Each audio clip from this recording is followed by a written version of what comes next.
అందరికీ నమస్కారం. రామలక్ష్మి కథల ఛానల్‌కి స్వాగతం. మన ఛానల్‌లోకి కొత్తగా వచ్చిన సబ్స్క్రైబర్లందరికీ స్వాగతం. మన ఛానల్‌ని సపోర్ట్ చేస్తున్న వాళ్ళందరికీ థ్యాంక్ యూ. రాత్రి వర్మ హౌస్‌లో రాఘవేంద్ర చేతిలో ఉన్న ఆ సీల్ చేసిన కవర్ వైపు చాలాసేపు చూస్తూ నిలబడ్డాడు. అతని కళ్ళలో భయం, కొంచెం బాధ, పశ్చాత్తాపం కూడా ఉన్నాయి. అప్పుడే సావిత్రి గది లోపలికి వచ్చింది. ఏమైంది అని అడిగింది రాఘవేంద్రని. మళ్ళీ ఆ పాత ఉత్తరాన్ని చూస్తున్నారా అని అడిగింది. రాఘవేంద్ర నెమ్మదిగా తల ఊపాడు. ఇక ఈ నిజాన్ని ఎక్కువ కాలం దాచలేని సావిత్రి అని చెప్పాడు రాఘవేంద్ర. అదే సమయంలో తన గదిలో ఉన్న అనన్యకు నిద్ర రావడం లేదు. మరోపక్క ఒక బ్లాక్ కారులో వచ్చిన అతను చెప్పిన మాటలు మళ్ళీ మళ్ళీ గుర్తుకు వస్తున్నాయి అనన్యకు. నీ తండ్రి మరణానికి కారణం ఎవరో తెలుసుకోవాలంటే నువ్వు ఒంటరిగా రా అని ఆ బ్లాక్ కోట్ వేసుకున్న వ్యక్తి చెప్పి వెళ్ళిన మాటలే గుర్తుకొస్తున్నాయి. ఆమె మనసులో ఒక్కటే ప్రశ్న, నిజం తెలుసుకోవాలా లేక అందరినీ నమ్మి మౌనంగా ఉండాలా? అలా ఆలోచిస్తూ ఉండిపోయింది అనన్య. ఇక మరోపక్క అర్జున్ బాల్కనీలో నిలబడి ఉన్నాడు. అనన్య కూడా అక్కడికి వచ్చింది. కొద్దిసేపు ఇద్దరు ఏమీ మాట్లాడలేదు. తర్వాత అర్జున్ మెల్లగా ఇలా అడిగాడు, రేపు నువ్వు ఎక్కడికి వెళ్ళొద్దు అని చెప్పాడు అర్జున్. అనన్య అతని వైపు చూసింది. అనన్య ఇలా చెబుతుంది అర్జున్కి, కానీ మా అమ్మా నాన్నలకు ఏమైందో తెలుసుకోవాలని ఉంది అని చెప్పింది అనన్య. అర్జున్ ఆమెకు దగ్గరగా వచ్చి ఇలా చెప్పాడు, నీకు ఏ ప్రమాదం వచ్చినా నేను భరించలేను అని. ఆ మాట విన్న అనన్య ఒక్క క్షణం నిశ్శబ్దంగా నిలిచిపోయింది. ఆమె కళ్ళలో మొదటిసారి అర్జున్ పట్ల నమ్మకం, ఆప్యాయత స్పష్టంగా కనిపించాయి. కానీ తన తల్లిదండ్రులను తెలుసుకోవాలన్న ఆలోచన కూడా ఉంది లోపల. అలా మరుసటి రోజు సాయంత్రం అందరికీ తెలియకుండా అనన్య ఇంటి నుంచి బయటకు వచ్చింది. ఆమె ఆటోలో పాత శివాలయం వైపు బయలుదేరింది.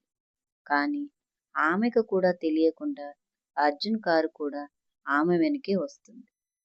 అలా పాత శివాలయం చుట్టూ దట్టమైన అడవి. అప్పుడే మెల్లిగా వర్షం మొదలైంది. మెరుపులు, ఉరుములు మెరుస్తున్నాయి. అనన్య గుడి వరకు చేరుకొని నెమ్మదిగా ఆలయం లోపలికి అడుగుపెట్టింది. అక్కడ ఒక నల్లని ఆకారం కనిపించింది. అదే బ్లాక్ కారు. నువ్వు వస్తావని నాకు తెలుసు అనన్య అన్నాడు ఆ బ్లాక్ కారులో ఉన్న వ్యక్తి. అనన్య ధైర్యంగా అడిగింది, నువ్వు చెప్పే నిజం ఏమిటి అని. ఆ కారులో ఉన్న వ్యక్తి జేబులో నుంచి ఒక పాత వీడియో క్యాసెట్ తీసి అనన్యకు చూపించాడు. ఈ వీడియోలో నీ తండ్రి చివరి క్షణాలు ఉన్నాయి అని చెప్పి అన్నాడు ఆ నల్లకోటు వ్యక్తి. అనన్య ఆశ్చర్యంతో ముందుకు అడుగు వేసింది. అప్పుడే వెనక నుంచి అర్జున్ గట్టిగా అరిచాడు, అనన్య వద్దు, నువ్వు కారు ఎక్కొద్దు అని. అనన్య వెనక్కి తిరిగి చూసింది. అదే క్షణంలో బ్లాక్ స్కార్పియన్ చేతిలోని రిమోట్ నొక్కాడు. ఆలయం బయట భారీ పేలుడు జరిగింది. పొగతో ఆ ప్రదేశమంతా నిండిపోయింది. ఆ గందరగోళంలో ఆ బ్లాక్ కారులో ఉన్న వ్యక్తి మాస్కును తానే తీసేశాడు. తన ముఖంపై మాస్కును తీసేసి అతని ముఖం కనిపించేలా చేశాడు. అనన్య, అర్జున్ ఇద్దరు ఒక్కసారిగా షాక్ అయ్యారు. ఆ మాస్క్ తీసేసిన వ్యక్తి మొహం చూసి మీరు అని ఇద్దరు ఒకేసారి అరిచారు. కానీ అతని ముఖం ఇంకా పూర్తిగా కనిపించలేదు. అతను మాస్కునైతే తీశాడు, కానీ తను పూర్తిగా వాళ్ళ ఎదుట నిలబడలేదు. చిన్న చిరునవ్వు నవ్వుతూ ఇలా అన్నాడు, 22 సంవత్సరాల క్రితం మొదలైన కథ ఇప్పుడు అసలుకు చేరుకుంటుంది. క్లైమాక్స్‌కి వెళ్ళిపోతుంది అని చెప్పి పొగలో మాయమైపోయాడు. అనన్య చేతిలో మాత్రం ఆ వీడియో క్యాసెట్, ఆ నల్లకోటు ఇచ్చిన వీడియో క్యాసెట్ మిగిలి ఉంది. ఆ క్యాసెట్‌పై వీడియోలో ఏముందో అని ఆ క్యాసెట్ పైనే తన ధ్యాసంతా పెట్టింది అనన్య. ఆ బ్లాక్ కారులో వచ్చిన అసలు గుర్తింపు వ్యక్తి ఎవరు? రాఘవేంద్ర దాచిన రహస్యం మొదటిసారి బయటపడబోతుంది. రాత్రి పాత శివాలయం పేలుడు తర్వాత పొగ ఇంకా పూర్తిగా తొలగిపోలేదు. అనన్య చేతిలో ఉన్న ఆ పాత వీడియో క్యాసెట్ వైపు చూస్తూ అలా నిలబడిపోయింది అనన్య. అర్జున్ వెంటనే ఆమె దగ్గరికి వచ్చాడు.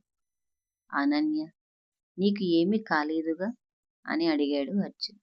అనన్య ఏమీ కాలేదు అని తల ఊపింది.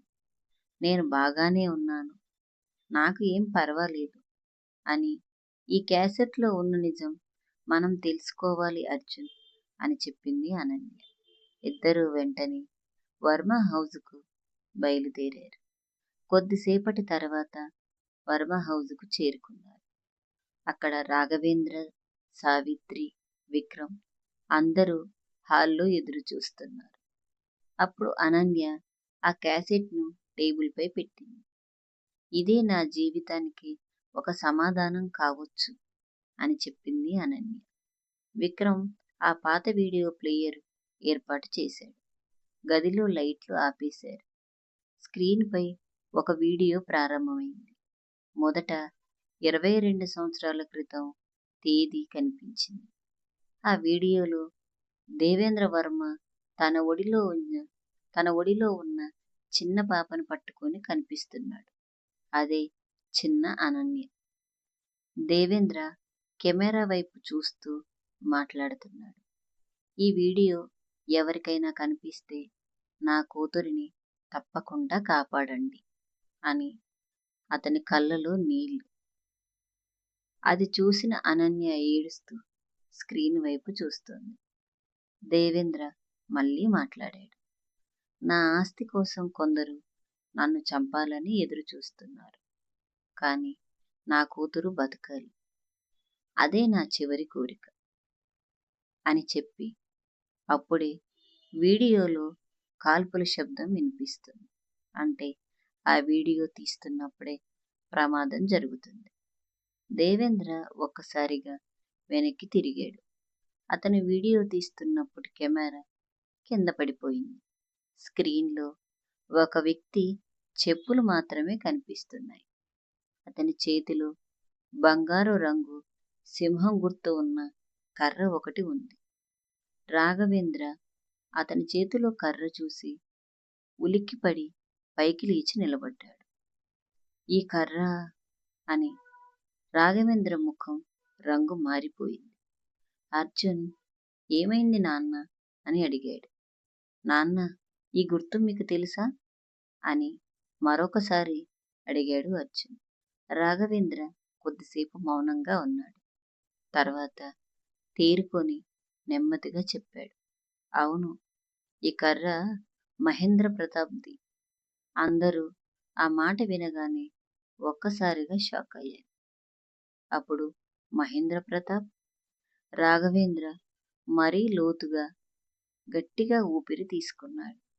మహేంద్ర ప్రతాప్ మా కుటుంబానికి ఒకప్పుడు చాలా అత్యంత సన్నిహితుడు, అంటే ఒక స్నేహితుడులాగా అని చెప్పాడు. కానీ డబ్బు కోసం అతను మమ్మల్ని మోసం చేశాడు. అతడే బ్లాక్ స్కార్పియన్ సంస్థను రహస్యంగా నడిపిస్తున్నాడు. అనన్య ఆ మాటలు విని ఆశ్చర్యంతో తన నోట మాట రాలేదు. కానీ తర్వాత తను నెమ్మదిగా తేరుకొని, అంటే మా అమ్మా నాన్నల మరణానికి అసలు కారణం అతనేనా అని అడిగింది అనన్య. రాఘవేంద్ర బాధగా తల ఊపాడు.